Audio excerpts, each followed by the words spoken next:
Elizabeth Blackwell broke a gender barrier in 1849 when she graduated from Geneva Medical College in Geneva, New York, as the first female physician to graduate from an American medical school. Her graduation was a turning point in the American medical profession, paving the way for future women physicians, proving that women were capable of becoming successful and competent physicians. Elizabeth Blackwell was born in Bristol, England on February 3, 1821.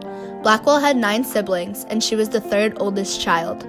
Blackwell was in a family of social reformers and religious dissenters.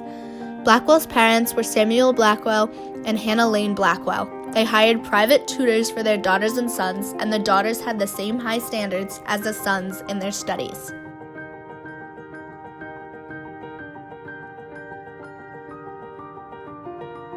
Blackwell's dad was a sugar refiner and had business failures.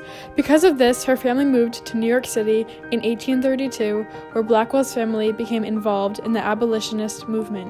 In 1837, Blackwell's family moved to Cincinnati, Ohio. Her dad died in 1838. Blackwell, her mother, and sisters opened a private school to support themselves. As a girl, she moved with her family to the United States, where she first worked as a teacher. When she was young, she had no interest in medicine, hated everything connected to the body, and couldn't bear the sight of a medical book. Blackwell's favorite subjects were history and metaphysics. She couldn't even think about the body without feeling gross. Blackwell only turned to medicine when a close female friend was dying. Elizabeth pursued medicine because of financial need, avoiding marriage, her belief in the struggle for women's rights, and a dying friend who said her experience would have been better had she had a female physician. She started studying science and medicine with private tutors, and she supported herself by teaching, which she disliked. Most male doctors trained as students to experienced doctors. There were few medical colleges and none that accepted women, though a few women also practiced and became physicians even though they didn't have a license. Although women had served as healers and midwives in America since the colonial era, they had been denied formal medical training. The women's rights movement encouraged women to educate themselves about health and hygiene, to enter the professions, and to eliminate the mindset that women were naturally weak. In the 19th century, it was unheard of for a woman to attend and graduate medical school in the United States. She moved to Philadelphia in 1847, aiming to study at one of its medical schools.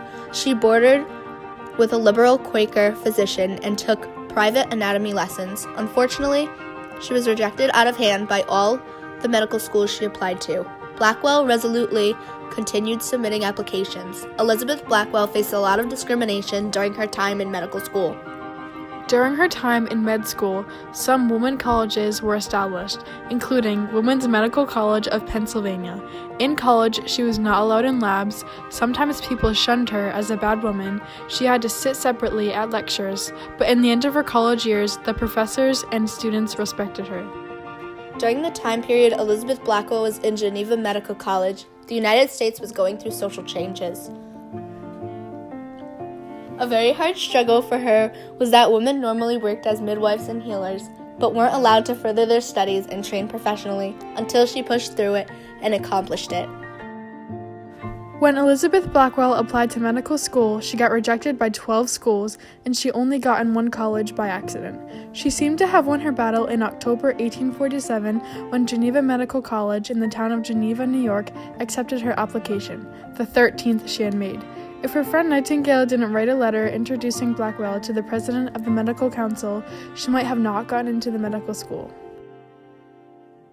The faculty at Geneva Medical College treated her application as a joke and asked the students if there were any objections. The students said no because they assumed the application was not actually a woman, but a student from a rival college. Everyone was surprised when she attended the following school year. She later proved herself to the college by graduating top of her class in 1849. It was just accepted that women in the United States weren't supposed to become doctors. After she broke this barrier, women who graduated from medical school still were excluded from hospital training and practice. Discrimination against women in the medical field has been occurring dating 150 years back, but these actions are still occurring today, even though slowly they are stopping.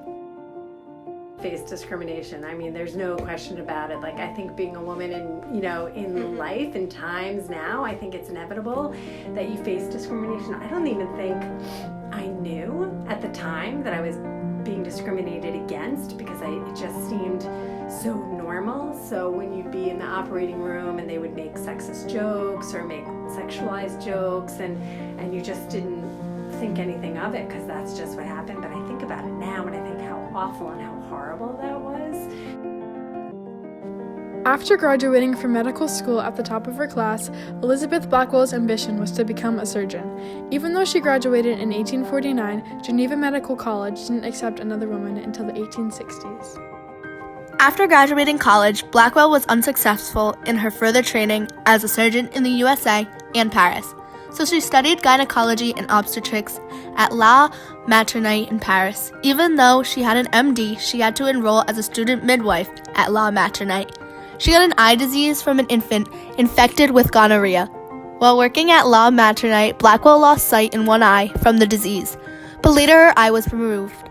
This ended Blackwell's ambition to be a surgeon. 1 year later, she trained under the famous Dr. James Paget at the St. Bartholomew's Hospital in London. Later in 1851, she couldn't find a hospital post, so she tried to set up a private medical practice. Few patients wanted a woman doctor, so she opened a free infirmary for poor women and children. The infirmary was successful, so she got a state charter for a small hospital. Blackwell opened up the New York Infirmary for indigent women and children in 1857. At this point, by the 1960s, women could earn medical degrees from at least 3 colleges for women or coeducational. The amount of women doctors significantly increased from 1850 to 1900s, from 500 to around 7,000 women. Even Harvard's medical school was affected by social reform movements, accepting a female in 1850.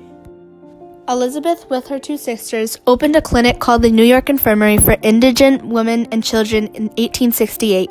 It was a success that gave rise to the first medical school for women and made a major contribution to advancing opportunities for women in the medical professions. Later in 1868, Blackwell became a professor at her and her sister's college. The Women's Medical College, Blackwell's main interest was in preventative medicine. Blackwell lectured and published about preventative medicine throughout her entire career, and she was always vocally an opponent of vaccinations and all animal experimentation. She believed the new science of bacteriology was unproven, even though she was originally interested in sanitation. 1869 in London, she founded the National Health Society of London, where she was the head of the gynecology department. But poor health caused Blackwell to retire in 1907. Elizabeth Blackwell broke this gender barrier in history. She has impacted so many women in her lifetime and to this day. Elizabeth Blackwell is a historical figure, and people will remember her for a long time for her accomplishments in medical history.